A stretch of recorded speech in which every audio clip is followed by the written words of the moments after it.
Bienvenue sur le podcast de Bonnet et Doyen Conseil. Nous sommes Guillaume Bonnet et Jérémy Doyen, anciens banquiers privés, et nous sommes les fondateurs de notre cabinet de conseil en gestion de patrimoine. Nous souhaitons par le biais de ce podcast vous donner les clés pour gérer votre patrimoine financier et immobilier, obtenir des revenus complémentaires, maîtriser votre fiscalité et anticiper votre transmission. Si ces sujets vous intéressent, alors abonnez-vous. Nous vous souhaitons une très bonne écoute. Et aujourd'hui, on va regarder si le DPE est une source d'opportunité ou de danger. Le DPE, pour rappel, c'est ce qu'on appelle le diagnostic de performance énergétique. On va donc d'abord commencer par définir ce qu'est le DPE. Tout simplement, c'est un élément qui va renseigner sur la performance énergétique et climatique d'un logement ou d'un bâtiment. Et il va être composé de différentes étiquettes numérotées de A à G. Chaque étiquette permet d'évaluer sa consommation d'énergie et son impact en termes d'émissions de gaz à effet de serre. Et le DPE, il sert notamment à identifier ce qu'on appelle les passoires énergétiques. Ici, ce sont les étiquettes F et G. La réalisation d'un DPE, c'est obligatoire à l'occasion soit d'une vente ou alors de la mise en location d'un logement. Et le DPE, une fois qu'il a été réalisé, il est valable pour 10 années. Bien, merci Guillaume déjà pour ces premiers termes. Maintenant, on va déjà aussi se poser la question, tu nous as parlé d'opportunité ou de danger, mais pour quelle raison? C'est tout simplement parce qu'il y a des contraintes qui viennent d'arriver sur le marché de l'immobilier avec des contraintes au niveau du DPE. Donc il faut savoir que sur un DPE, vous avez différentes lettres qui vont de A à G. Aujourd'hui, le maximum qui est autorisé pour la location, c'est une émission de 450 kWh par mètre carré et par an. Donc c'est important de comprendre que jusqu'à la lettre G, vous pouvez être inférieur à 450 kWh par mètre carré par an. Mais si vous dépassez ça, on appelle ça un logement qui n'est pas décent et qui est interdit à la location dès le 1er janvier 2023. Pour les logements ensuite qui sont classés G, ça sera en 2025, l'interdiction à la location.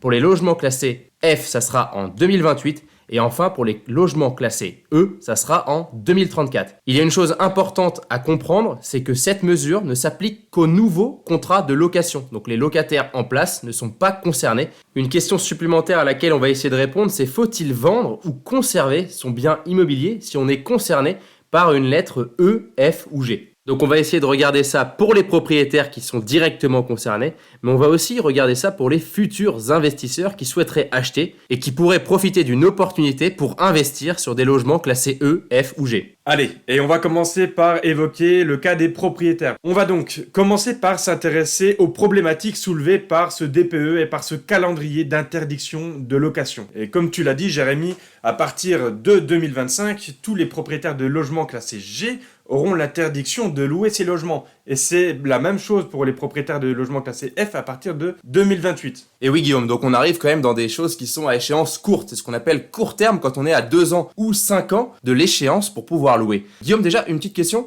Si je vis dans mon logement en résidence principale et que je suis en DPE G ou F, ai-je le droit de continuer à vivre dans ce logement sans faire les travaux? Oui, dans ce cas-là, si tu es propriétaire de ton propre logement, effectivement, tu vas pouvoir rester à l'intérieur et vivre tout simplement dans ton logement. Là, ça concerne vraiment la mise en location, ces DPE. Donc on parle ici des propriétaires qui sont investisseurs. Donc aujourd'hui, effectivement, si vous n'anticipez pas ce problème lié au DPE dans les mois à venir, dans les années à venir pour les DPE F et E par la suite, vous allez avoir un manque de rentabilité si vous ne pouvez plus louer votre logement. Donc vous avez deux choix qui s'offrent à vous. Soit vendre le logement aujourd'hui ou dans les 2 ou 5 ans à venir, ou tout simplement le transformer et faire des travaux. On est d'accord Guillaume? Oui, plus on attend, plus le danger va grandir, puisque si vous attendez par exemple 2025 et que vous avez un logement classé G, il faut avoir conscience que vous n'êtes pas le seul propriétaire. Et là, le conseil qu'on pourrait donner, c'est tout simplement d'anticiper, parce que si vous vous retrouvez en 2025 et que vous mettez votre logement en vente parce que vous n'avez plus d'autre choix et que vous ne pouvez plus le louer,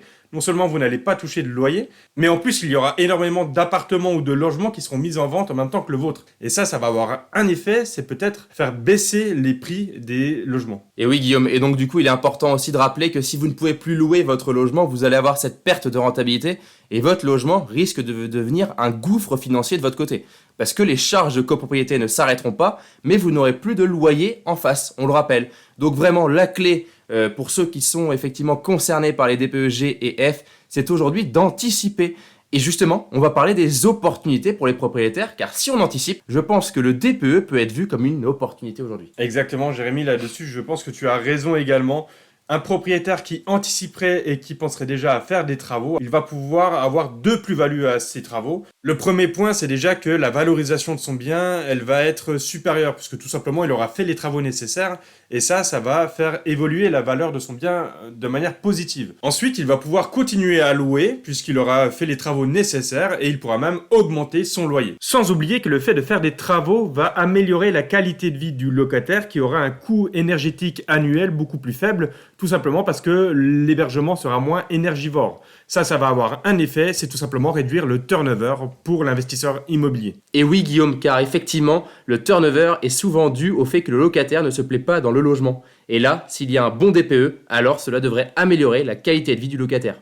Et du coup Guillaume, on n'arrête pas de parler de travaux, mais déjà de quels travaux parlons-nous et quel coût cela peut représenter pour un propriétaire ou même un futur investisseur? Alors quand on parle de rénovation énergétique, il faut avoir en tête que ça concerne par exemple l'isolation des murs, l'isolation des combles, des planchers ou bien tout simplement les changements des fenêtres avec la mise en place de fenêtres à double ou triple vitrage.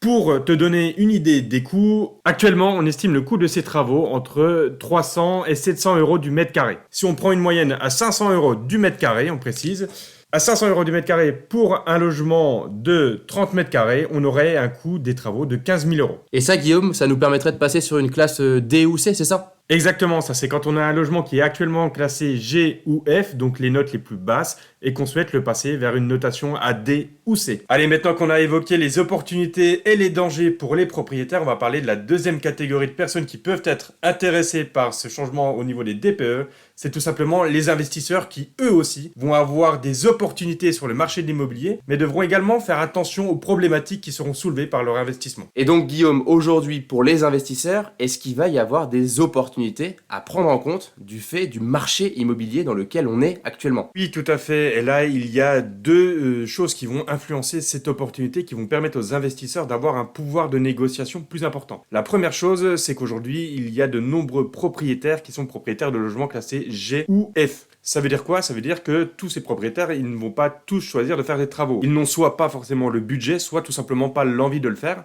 et ils vont mettre leur logement en vente. Il y aura donc une offre qui sera très importante, et en face, on a une demande qui se contracte tout simplement parce que c'est de plus en plus dur de souscrire un crédit ou d'avoir tout simplement le cash pour faire une acquisition. Ça va donner une chose, c'est que le pouvoir de négociation, il sera pour les investisseurs qui, on estime, pourront négocier entre 5 et 10% du prix d'un bien immobilier dans le but de faire des travaux. Donc Guillaume, si je te suis bien, aujourd'hui les prix de l'immobilier des logements G et F dans les années à venir risquent de baisser. Oui, c'est tout à fait ça. Et donc pour revenir sur notre exemple concret, on avait un studio de 30 mètres carrés avec lequel il fallait faire des travaux de 15 000 euros. Et bien aujourd'hui, si vous achetez un studio de 30 mètres carrés, nous vous conseillons de négocier la partie travaux et donc de faire baisser le prix d'achat de votre studio de 15 000 euros. Et Jérémy, est-ce que c'est facile pour un investisseur, une fois qu'il a acheté un bien immobilier, de faire et de mettre en place les travaux? Et bien justement, c'est là où il faut faire attention et c'est là le danger du coup pour les investisseurs.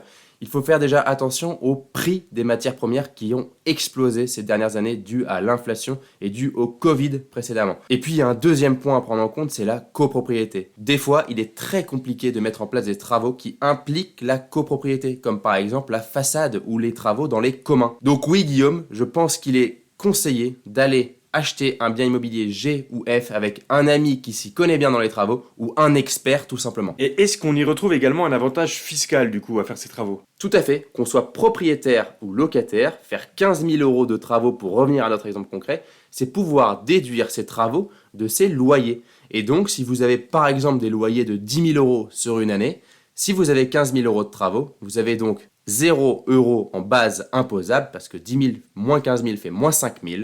Et ces 5 000 euros qu'il y a en trop seront reportables sur les 10 années suivantes. Allez, on passe à la conclusion. Et pour conclure, on va d'abord rappeler les deux dates importantes concernant ce DPE.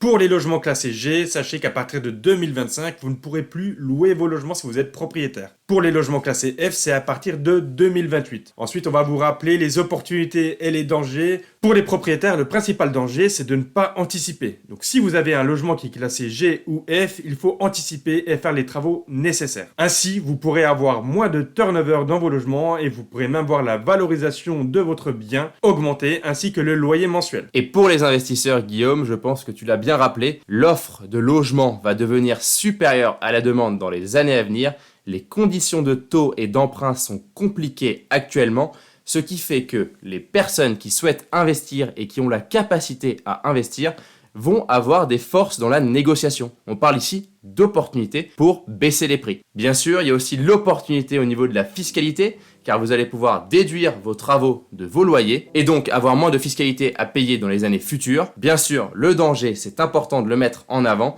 c'est de ne pas avoir fait intervenir un expert pour connaître exactement les travaux qu'il va falloir effectuer dans votre futur logement. Et donc, c'est vraiment important de rappeler que si vous achetez un logement classé G ou F, nous vous conseillons d'y aller avec un expert. Enfin, on rappelle qu'il y a plusieurs choses qui peuvent changer dans l'analyse que nous avons fait aujourd'hui. Il est tout à fait possible que le gouvernement actuel ou qu'un futur gouvernement modifie la réglementation ou par exemple repousse les dates d'interdiction à la location. Et ensuite, pour ce qui concerne les investisseurs et les investissements, on rappelle que les taux actuels et les conditions d'accès au crédit peuvent également changer d'ici à 2025 et donc changer également le marché de l'immobilier et les opportunités qui se présenteront sur ce marché. Et Guillaume, on peut également rappeler à nos auditeurs, pour ceux qui sont intéressés par l'immobilier et l'immobilier en 2023, que nous avons déjà fait un podcast pour savoir si le marché de l'immobilier va s'effondrer en 2023. Si vous souhaitez prolonger la discussion, alors vous pouvez directement prendre contact avec nous sur notre site bonnetdoyenconseil.com. C'était Guillaume Bonnet et Jérémy Doyen et nous vous remercions pour votre écoute. À bientôt pour un nouvel épisode.